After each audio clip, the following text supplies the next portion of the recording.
सत्य समाचार तटस्थ समाचार समाज बदल्ने हाम्रो अभियान। नमस्कार, यो हो टाइम समाचार। म वीरेन्द्र मन सुरु गरौँ प्रधानमन्त्रीको भारत भ्रमण स्वीकृत सम्बन्धी प्रसङ्गबाट। प्रधानमन्त्रीको भारत भ्रमण स्वीकृत भएको छ।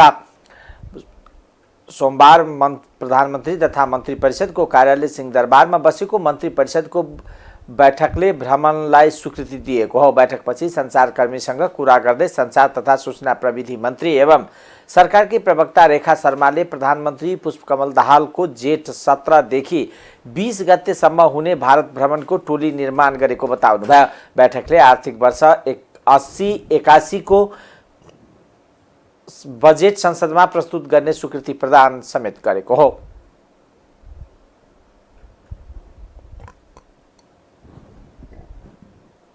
बैठकबाट एउटा त अब यो अहिले यसपटकको आर्थिक वर्ष 2080-81 को बजेट संसदमा पेश गर्नको निम्ति क्याबिनेटले स्वीकृत गर्यो र दोस्रो कुरा प्रधानमन्त्रीको 17 देखि आगामी 17 गतेदेखि 20 गतेसम्म हुने भारत भ्रमणको लागि एउटा टोली फिक्स भएको छ।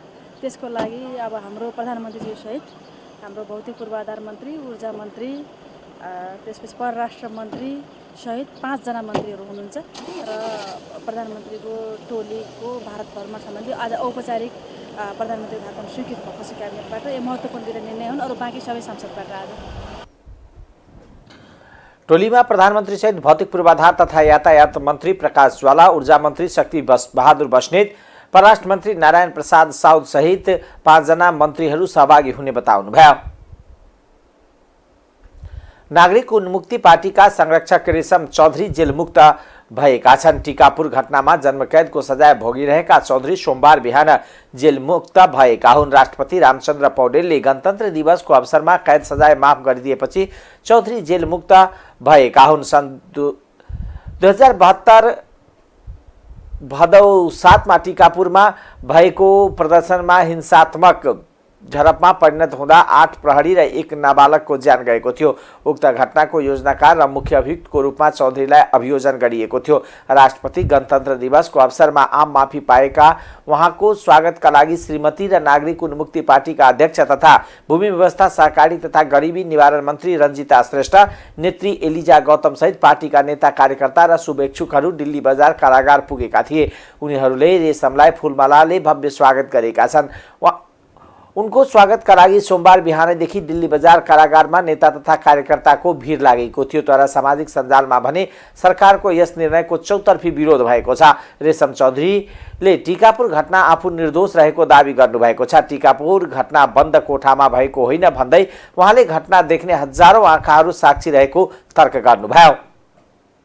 कि राज्यले उच्च स्तरीय छानबिन आयोग गठन गरेर धरातलमा गएर त्यहाँका नागरिकसँग बुझेर त्यो घटनाको बारेमा विस्तृत जानकारी गरेर एउटा प्रतिवेदन सार्वजनिक गर्नुपर्छ।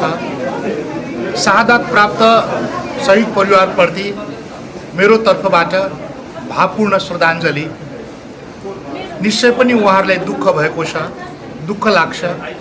हामीले पनि निकै दुःख खेप्यौँ।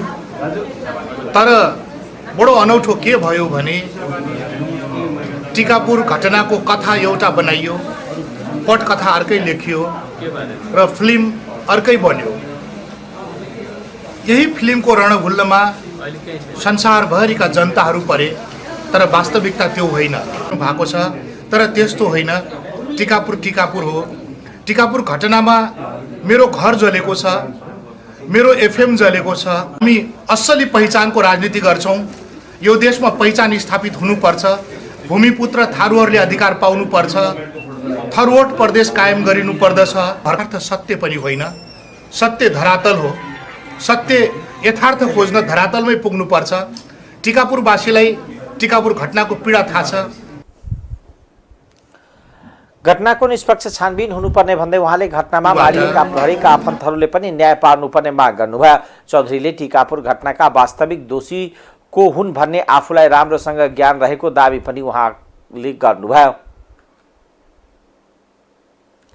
नेपाली कांग्रेसका महामन्त्री गगन कुमार थापाले रिसम चौधरीलाई आम माफी दिएर सरकारले सर्वोच्च अदालतको आदेशको बलमिच्याई गरेको बताउनु भएको छ। सोमबार ललितपुरमा आयोजित कार्यकर्ता भेला कार्यक्रमलाई सम्बोधन गर्दै उहाँले यस्तो बताउनु भएको हो। उहाँले आवश्यकताका आधारमा निर्णय गर्ने भन्दा पनि सरकारले कानुनी शासन मान्नुपर्ने बताउनु भयो। उहाँले नेपालको कानुनले कुनै पनि विषयमा अदालतको निर्णय गरिसकेपछि अदालतले गरेको अन्तिम फैसला कसुरका सन्दर्भमा सजाय मिन्हा हुन्छ कि हुँदैन भनेर कानुनले बन्दोबस्त गरेको उल्लेख गर्दै कानुनले बन्दोबस्त गरे भन्दा बाहिर कोही पनि जान नमिल्ने बताउनु भयो। उहाँले सरकारलाई मन लाग्यो, सरकारले निर्णय गर्यो, राष्ट्रपतिले सजाय मिन्हा गरिदिनु भयो भने हिसाबले मात्र यसलाई लिन नहुने बताउनु भयो। उहाँले यो राजाको शासन नभएकोले कसैको हुकुमी नचल्ने बताउनु भयो।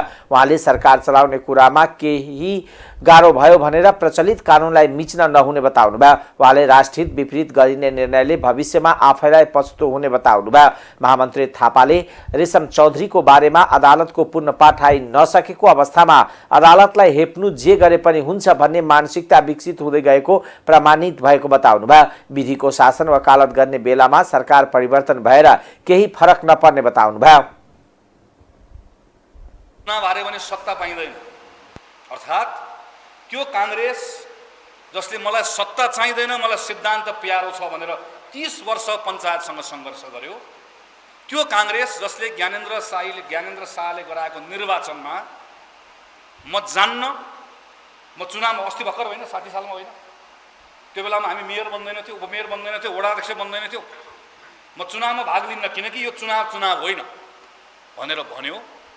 त्यो कांग्रेसको इमेज अहिले के भयो कि कांग्रेसका लागि सरकार सबै कुरा हो, कांग्रेसका लागि सत्ता सबै कुरा हो, सत्ताका लागि हामी सबै कुरा गर्छौं भन्ने जुन इमेज बन्यो, आज निराशाको मूल कारण यो।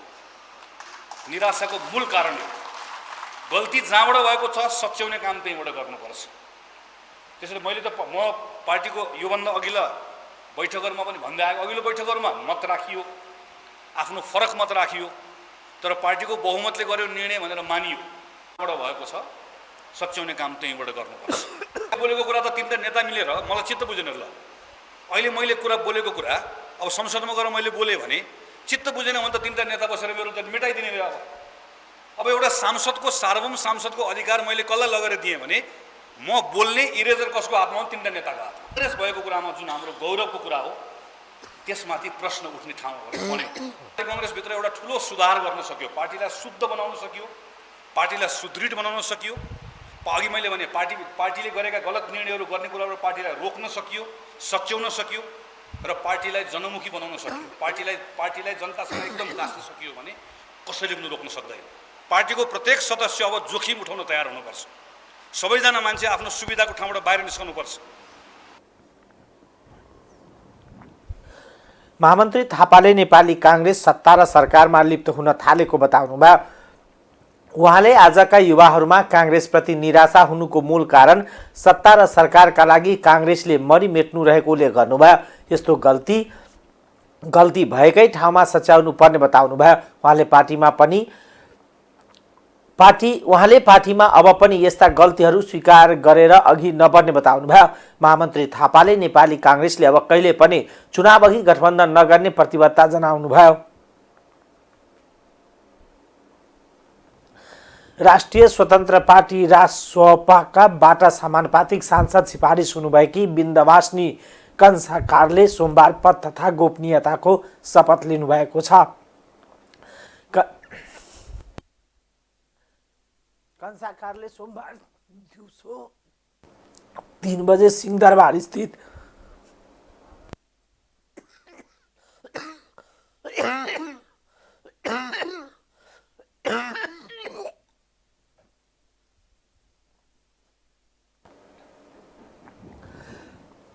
कंसाकारले सोमबार दिउँसो 3 बजे सिंहदरबार स्थित कानुन समितिको हलमा संसद पदको शपथ लिनुभएको हो। राष्ट्रिय स्वतन्त्र पार्टीको आदिवासी जनजाति कोटाबाट सांसद पदमा निर्वाचित कंसाकारलाई सभामुख देवराज घिमिरेले पद तथा गोपनीयताको शपथ गराउनु भएको हो। राष्ट्रिय स्वतन्त्र पार्टीले कंसाकारलाई हालै समानुपातिक संसदमा सिफारिस गरेको थियो।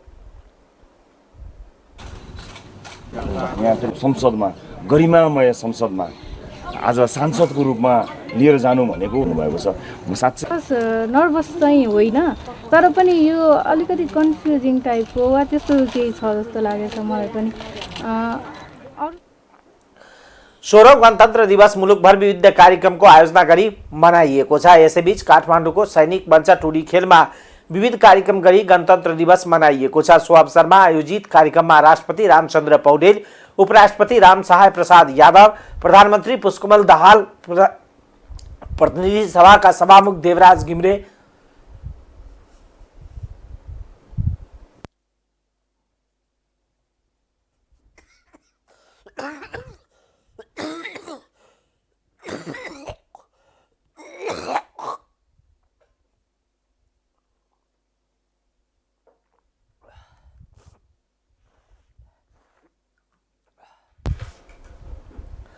प्रतिनिधि सभाका सभामुख देवराज घिमिरे, राष्ट्रिय सभाका अध्यक्ष गणेश प्रसाद तिमल सिन्हा, कायम मुकाम प्रधान न्यायाधीश हरिकृष्ण कार्की, उप प्रधान एवं रक्षा मन्त्री पूर्णबहादुर खड्का, उप प्रधान एवं गृहमन्त्री नारायण काजी श्रेष्ठ लगायत उच्च पदस्थ व्यक्तिहरूको उपस्थिति रहेको थियो।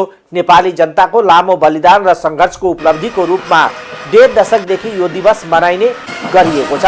विक्रम सम्वत 2062-63 को ऐतिहासिक जनादेशको माध्यमबाट अन्त्य गरी गणतन्त्र स्थापना भएको हो। तत्कालीन 7 राजनीतिक दल र नेकपा माओवादी बीच भएको सहमति अनुसार विक्रम सम्वत 2064 चैत 28 गते ऐतिहासिक संविधान सभाको निर्वाचन भयो। विक्रम सम्वत 2065 जेठ 15 गते संविधान सभाको प्रथम बैठकले 240 वर्षदेखि कायम रहेको शाहवंशीय राजतन्त्र अन्त्य गर्दै गणतन्त्र घोषणा गरेको थियो। कार्यक्रमको अवसरमा सैनिक मञ्च टुडी खेलमा विभिन्न झाँकी प्रस्तुत गरिएको थियो। समारोहमा राष्ट्रपतिको सम्मानमा नेपाली सेनाको टुगरीले सलामी अर्पण गरेको थियो। समारोहलाई प्रधानमन्त्री पुष्पकमल दाहालले सम्बोधन गर्नुभएको थियो। राज बोहराले गएको परीक्षकलाई भित्र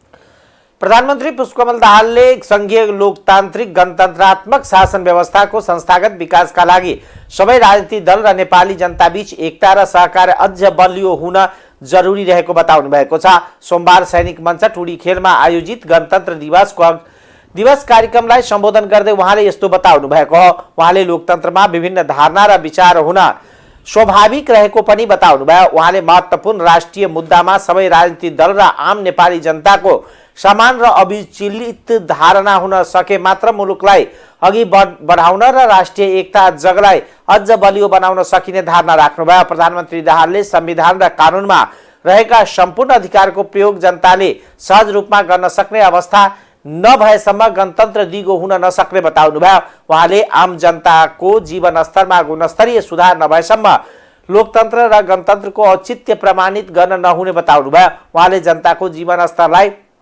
यथाशीघ्र माथि उकास्न प्रतिबद्धताका साथ कर्म क्षेत्रमा जुट्नुपर्ने खाँचो रहेको उल्लेख गर्नुभयो। उहाँले राजनीति परिवर्तनलाई अर्थतन्त्रको सबलीकरण र सामाजिक रूपान्तरणको सहयोगी हुने गरी काम गर्न जरुरी रहेको बताउनुभयो।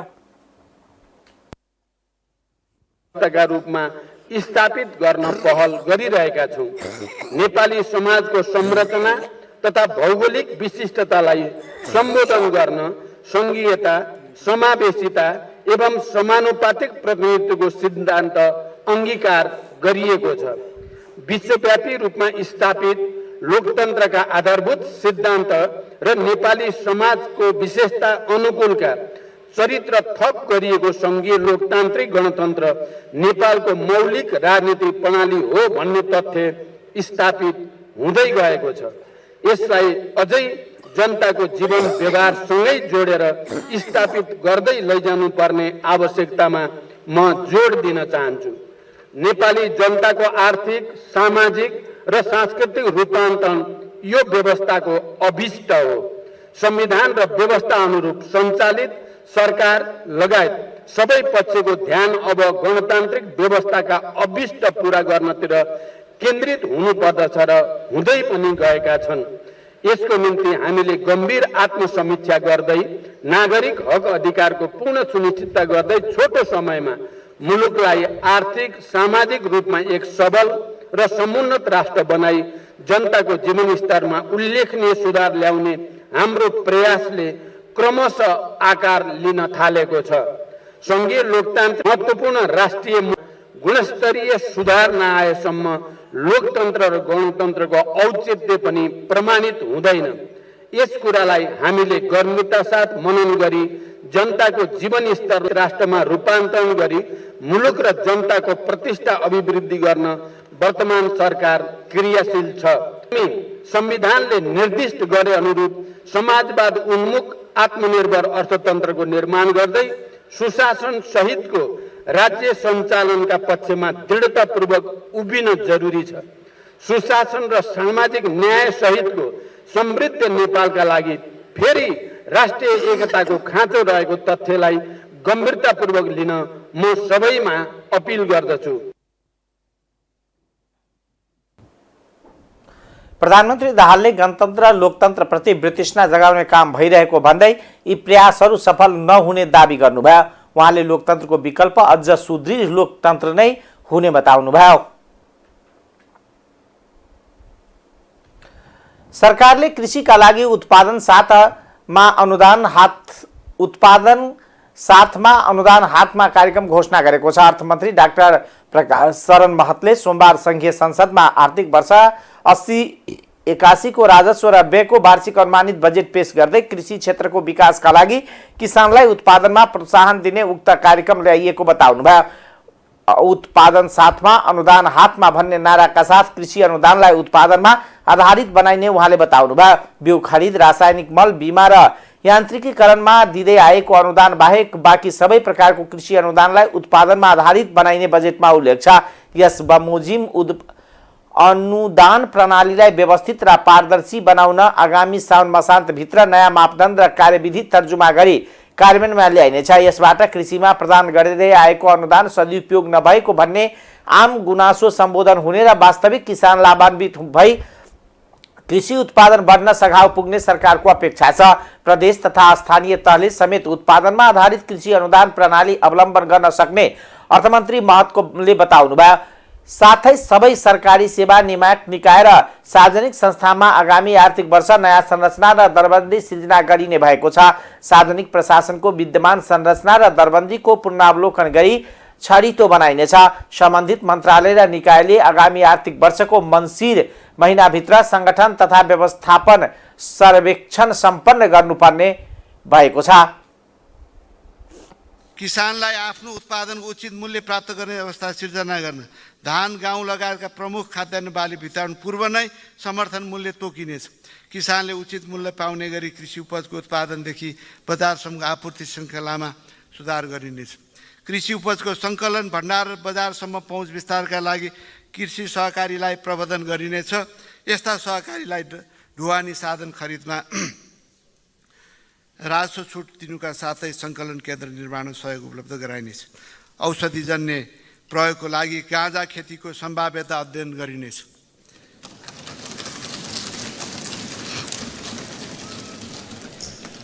कावासोती र सुर्खेत गरी थप 5 स्थानका कृषि उपज थोक बजार स्थलमा विषादी अवशेष द्रुत परीक्षण प्रयोगशाला सेवा विस्तार गरिनेछ। खाद्य पदार्थमा हुन सक्ने विषादीहरूको अवशेष परीक्षणको दायरा विस्तार गरिनेछ। खाद्य प्रविधि, पशुपन्छी आहार र पशुपन्छी रोग अन्वेषण प्रयोगशालाहरूलाई क्रमशः स्तर उन्नति गरी अन्तर्राष्ट्रिय स्तरको बनाइनेछ। पशुपन्छीको महामारी नियन्त्रणका लागि खोप कार्यक्रम सञ्चालन गरिनेछ।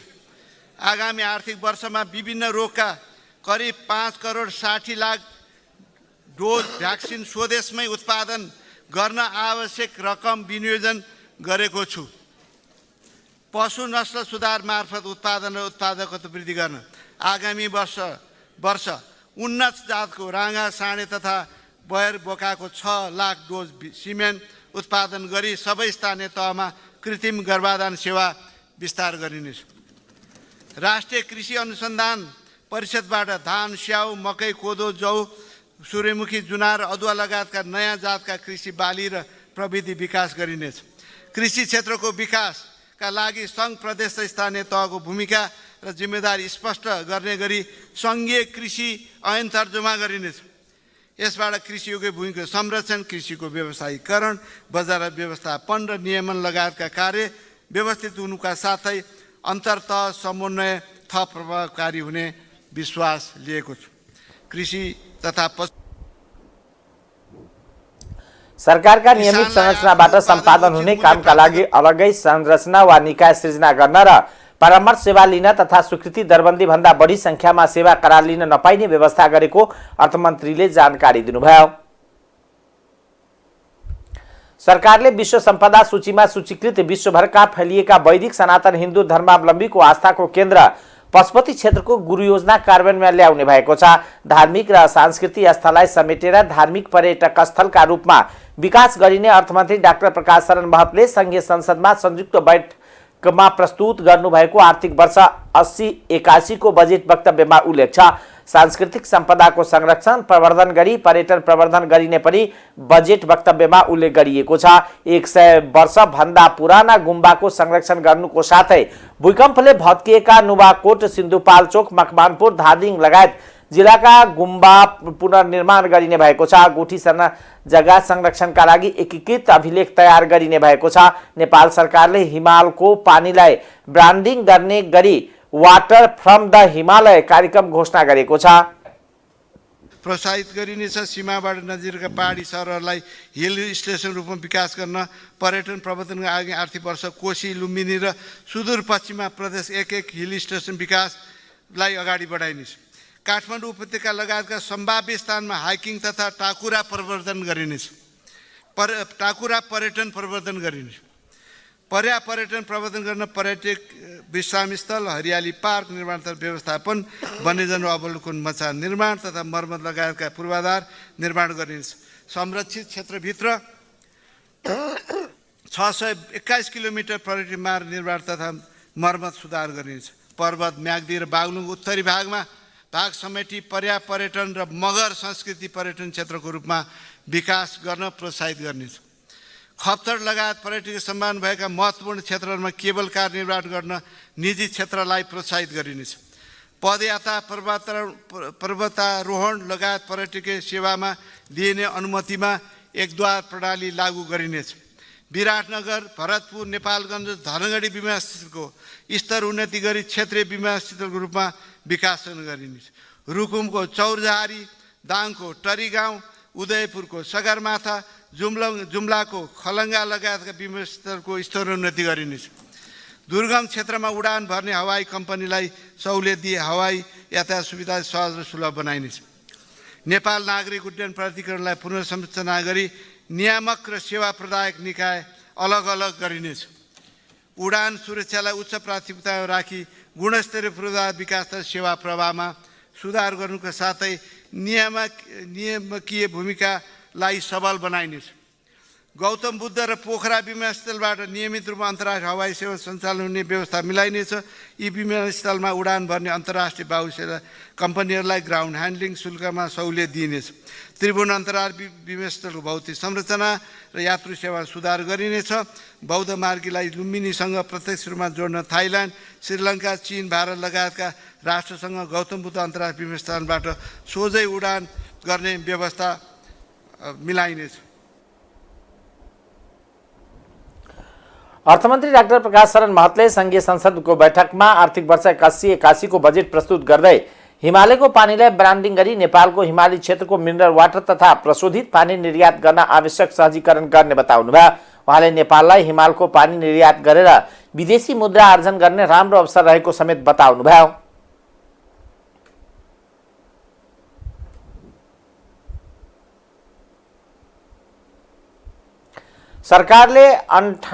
सरकारले 98 प्रकारका औषधि, खोप लगायतका आधारभूत स्वास्थ्य सेवा निःशुल्क उपलब्ध गराउने भएको छ। मुलुकभर 6743 वडाका आधारभूत स्वास्थ्य सेवा केन्द्रबाट यो सुविधा लिन सकिने जनाएको छ।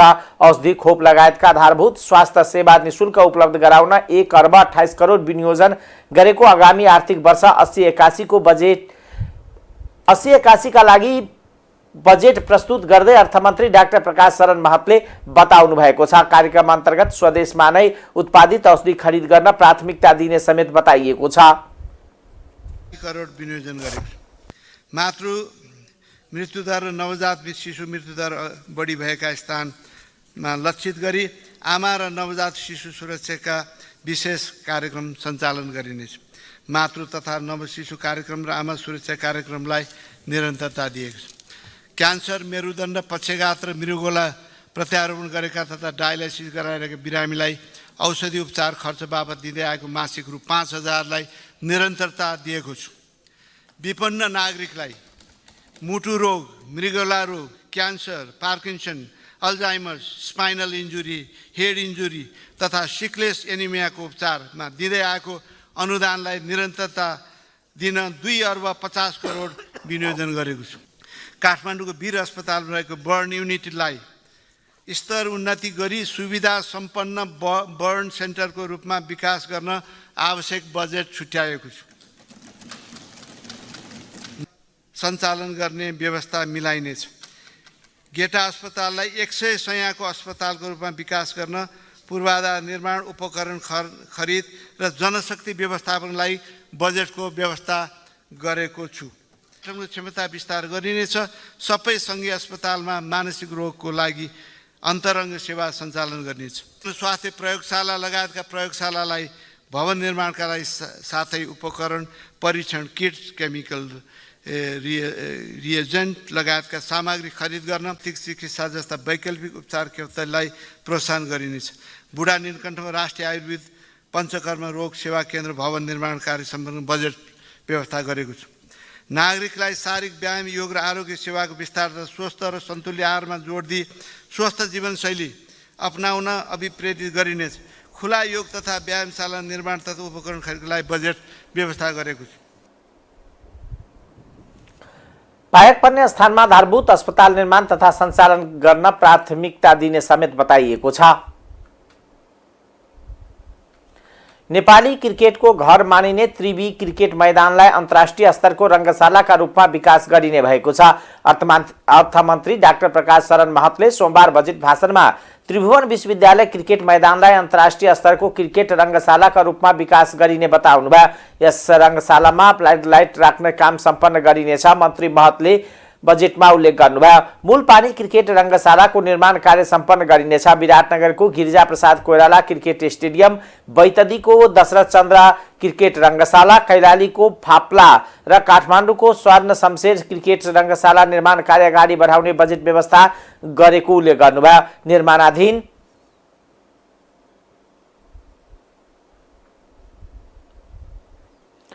निर्माणाधीन धनगढी, ठडी, पोखरा, नेपालगञ्जका रङ्गशाला र कभर हल निर्माण गर्न बजेट व्यवस्थापन गरेको पनि मन्त्री महतले बताउनुभयो। सरकारले आगामी आर्थिक वर्षमा खेलाडीहरूलाई स्वरोजगार बन्न सहुलियत कर्जा उपलब्ध गराउने भएको छ। यस रङ्गशालामा फ्लड लाइट राख्ने कार्य सम्पन्न गरिनेछ। मूल पार्टी क्रिकेट रङ्गशालाको निर्माण कार्य सम्पन्न गरिनेछ। विराटनगरको गिरिजा प्रसाद कोइराला क्रिकेट स्टेडियम, बैतडीको दशरथ चन्द्र क्रिकेट रङ्गशाला, कैलालीको फाप्ला क्रिकेट रङ्गशाला र काठमाडौँको सुवर्ण शमशेर क्रिकेट रङ्गशाला निर्माण कार्य अगाडि बढाउन बजेट व्यवस्था गरेको छु। निर्माणाधीन धनगढी, इटहरी, पोखरा र नेपालगञ्जको प्रदेश रङ्गशाला र कभर हल निर्माण सम्पन्न गर्ने बजेट व्यवस्था गरेको छु। सार्वजनिक निजी साझेदारीमा हाई अल्टिट्युड ट्रेनिङ सेन्टरका साथै rafting, canoeing, paragliding, rock climbing र अल्ट्रा म्याराथन लगायतका साहसिक खेल पूर्वाधार निर्माण गरिनेछ, प्रोत्साहित गरिनेछ। 19औँ एसियाली खेलकुद, दक्षिण एसियाली खेलकुद र 10औँ राष्ट्रिय खेलकुद तयारीका लागि खेलाडीलाई आवश्यक प्रशिक्षण दिन बजेट व्यवस्था गरेको छ।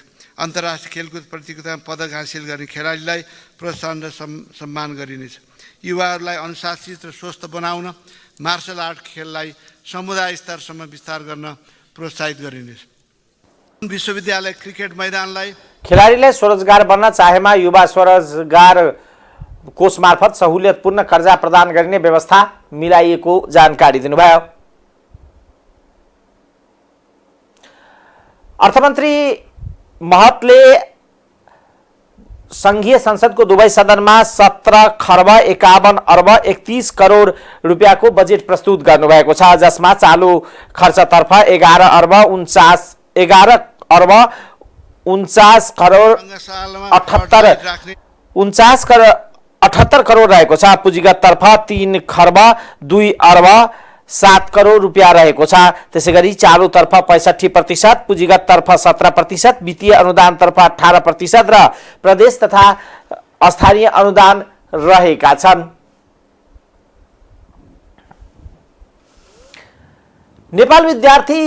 नेपाली कांग्रेसको विद्यार्थी संगठन नेपाल विद्यार्थी संघले शिक्षा क्षेत्र सुधारका लागि पहल गर्न प्रधानमन्त्री पुष्पकमल दाहाल प्रचण्डलाई ज्ञापन पत्र बुझाएको छ। सोमबार सिंहदरबारमा नेभी संघका पदाधिकारीहरूले प्रधानमन्त्री प्रचण्डलाई भेटेर त्रिवी सेवा आयोगको अध्यक्ष नियुक्ति, नास्टको उपकुलपति नियुक्तिका साथै शैक्षिक सुधारका निम्ति राज्यले नीति अवलम्बन गर्नुपर्ने लगायतका 33 बुँदे ज्ञापन पत्र बुझाएको हो। नेभी संघले संघीय शिक्षा ऐन यथाशीघ्र निर्माण गर्नुपर्ने, शिक्षा आयोगको प्रतिवेदन सार्वजनिक गर्नुपर्ने, शिक्षा क्षेत्रमा हुने राजनीति र भागबण्डाको अन्त्य गर्नुपर्ने लगायतका माग राखेका छन्। त्यस्तै सडक, हवाई यातायात र मनोरञ्जनका क्षेत्रमा विद्यार्थीहरूलाई 45% सहुलियत प्रदान गर्नुपर्ने, नीति तथा कार्यक्रममा छुट भएका अन्य विषयहरूलाई समावेश गर्नुपर्ने लगायतका माग राखिएको नेभी संघका अध्यक्ष दुर्जाङ शेर्पाले जानकारी दिनुभयो। त्यसलाई कम गराउन सकिन्छ भनेर हामीले 33 बुँदे सुधारको योजनाहरूसहित हामीले प्रधानमन्त्रीज्यूलाई ज्ञापन पत्र बुझाएका छौँ र त्यसको पहिलो बुँदामा हामीले चाहिँ जुन तपाईँको 11 महिनादेखि त्रिभुवन विश्वविद्यालयको आज परीक्षा तपाईँको चाहिँ परीक्षाको समयमा नतिजा नआउने समयमा त्रिभुवन विश्वविद्यालयहरू चाहिँ जुन व्यवस्थित ढङ्गबाट रन हुनुपर्ने हो किन भनेर भन्दै गर्दाखेरि सबै प्राध्यापकहरूको भिसीहरूको उहाँ सबैको गुनासो के छ भने त्रिभुवन विश्वविद्यालयको जुन सेवा आयोग छ 11 महिनादेखि रिक्त छ। हामीले तत्काल त्यो सेवा आयोग पनि तपाईँको चाहिँ नियुक्त गर्नुको निम्ति हामीले अनुरोध गरेका छौँ। त्यो सँगसँगै अहिले जुन मुलुकमा व्याप्त रूपमा चाहिँ जुन भ्रष्टाचारको जुन विभिन्न किसिमको कुरा काण्डहरू आइरहेको छ त्यसको निम्ति पनि हामीले सम्माननीय प्रधानमन्त्रीज्यूलाई हामीले चाहिँ 2036 साल पछिको जुन विद्यार्थी आन्दोलन पछिको जति पनि उच्च पदस्थ तपाईँको मन्त्रीहरू हुनुभएको छ, कर्मचारी हुनुभएको छ, सबैको तपाईँको चाहिँ सम्पत्ति छानबिन गर्नु पर्यो। त्यसपछि तपाईँको जुन विश्वविद्यालयहरूमा जुन नीति तथा कार्यक्रममा विश्वविद्यालयलाई चाहिँ आविष्कारसँग जोड्ने, अनुसन्धानसँग जोड्ने जुन छुटिएको थियो त्यसलाई पनि समेट्नको निम्ति विश्वविद्यालयको हामीले हेऱ्यौँ कोभिडको समयमा हाम्रो संसारको हरेक विकसित देशहरूले चाहिँ कोभिडको समयमा चाहिँ आफ्नो विश्वविद्यालयलाई उसले फर्केर हेऱ्यो, तर हाम्रो विश्वविद्यालयहरूले त्यति बेला अनुसन्धानमा हामीले चाहिँ जुन पर्याप्त रूपमा जुन हामीले चाहिँ रिजल्ट दिनुपर्ने हो त्यो रिजल्ट दिन हामी सकेका थिएनौँ र हामीले फेरि पनि अनुसन्धानमा चाहिँ हामीले चाहिँ विशेष ध्यान केन्द्रित गर्नको निम्ति भनेर हामीले अनुरोध गरेका छौँ। सुशासन र भ्रष्टाचार विरुद्ध चालेको कदमको प्रशंसा गर्दै नेभी संघले सरकारको भ्रष्टाचार विरोधी अभियानमा साथ रहेको बताएको छ। सो क्रममा प्रधानमन्त्री प्रचण्डले त्रिवी सेवा आयोगको अध्यक्ष छिटै नियुक्ति हुने बताउनुभयो। साथै शैक्षिक क्षेत्रको सुधार र विश्वविद्यालयलाई आविष्कार र अनुसन्धानको केन्द्रका रूपमा विकास गर्ने कुरा नीति तथा कार्यक्रममा समावेश गरिएको र आवश्यक बजेट व्यवस्था गर्ने कोसिस भइरहेको उहाँले बताउनुभयो। मध्य प्रदेशको जनलोकपाल आयोगका कार्यालय प्रमुख दानीकान्त झाले रमाना लिन अस्वीकार गरेका छन्। सुशासन ल्याउन तथा भ्रष्टाचार निवारण गर्न गठन गरिएको प्रदेश जनलोकपाल आयोगका जिम्मेवार पदाधिकारीले नै अटेरी गर्न थालेपछि आयोगमा मनोमानी हावी भएको पुष्टि भएको देखिन्छ। मुख्यमन्त्री तथा मन्त्री परिषदको कार्यालयले आयोगका कार्यालय प्रमुख झालाई 4 महिना पहिला नै शिक्षा, विज्ञान, प्रविधि तथा वाणिज्य मन्त्रालयमा काजमा खटाए पनि उनले रमाना लिन नमानेको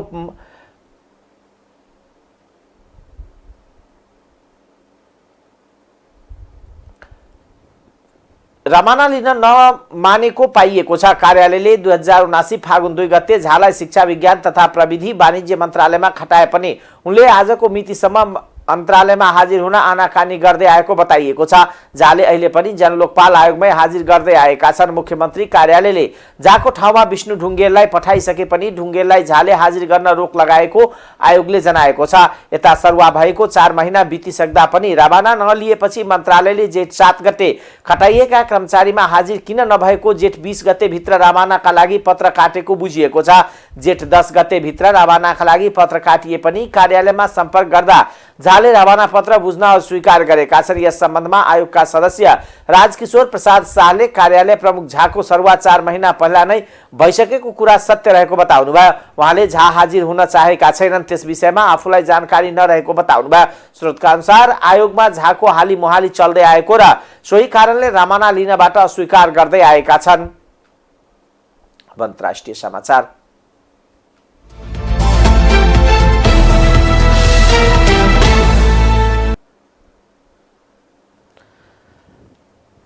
टर्कीका राष्ट्रपति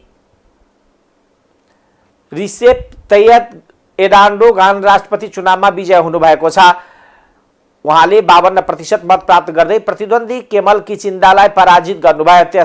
त्यहाँका निर्वाचन अधिकृतका अनुसार एर्डोगानले 52.16% मत पाउनु भएको छ। 2 हप्ता अघि मे 14 तारिकमा भएको पहिलो चरणमा मतदानमा वर्तमान राष्ट्रपति एर्डोगान र उहाँका प्रतिस्पर्धी किलिचोदोग्लु दुवैले 50% मत प्राप्त गर्न नसकेपछि हिजो पुनः मतदान भएको। टर्कीमा राष्ट्रपति चुनिन 50% भन्दा धेरै मत ल्याउनु पर्छ। 20 वर्षसम्म सत्तामा रहेका एर्डोगान फेरि 5 वर्षका लागि राष्ट्रपतिमा चयन हुनुभएको हो। जितपछि उहाँले आफूलाई विश्वास गरेर मतदान गर्ने नागरिकलाई आभार व्यक्त गर्नुभएको छ। उहाँले यो जित समग्र टर्कीका नागरिकको जित भएको पनि बताउनुभयो। उहाँका समर्थक र शुभचिन्तकले जितपछि उत्सव मनाउन थालेका छन्। अब खेलकुद समाचार।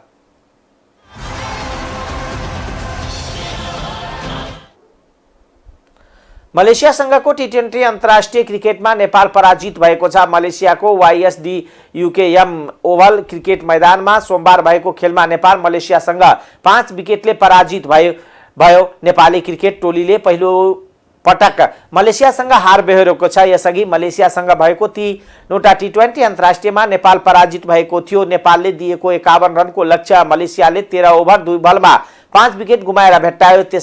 त्यसअघि टस हारेर पहिलो ब्याटिङ गरेका नेपाल 16 ओभरमा 5 बलमा 50 रन बनाउँदै अल आउट भयो। नेपालले अब मलेसियासँग दोस्रो खेल मंगलबार खेल्नेछ। यस्तै आउँदो बिहीबार तेस्रो, शनिबार चौथो र आइतबार पाँचौं तथा अन्तिम खेल खेल्नेछ। टाइम्स समाचार अहिलेको लागि यति नै। हेर्दै गर्नुहोला टाइम्स टेलिभिजन। नमस्कार।